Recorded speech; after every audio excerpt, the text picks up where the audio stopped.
Saudaraku, Aceh kembali diguncang gempa pada Minggu 11 Mei 2025. Kali ini gempa bumi dengan magnitudo 6,2 mengguncang wilayah Blangpidi, Kabupaten Aceh Barat Daya pada Minggu 11 Mei 2025 sekitar pukul 15.57 waktu Indonesia Barat. Guncangan gempa dirasakan cukup kuat oleh masyarakat di sejumlah wilayah di pantai barat selatan Aceh, termasuk Banda Aceh dan Aceh Besar. BMKG menyebut gempa bumi dengan magnitudo 6,2 ini tidak berpotensi tsunami.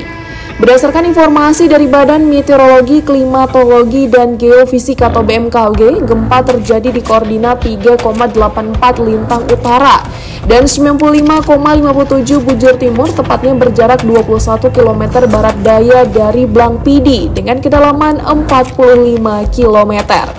Meski tidak berpotensi tsunami, BMKG tetap menghimbau masyarakat untuk waspada terhadap kemungkinan terjadinya gempa susulan.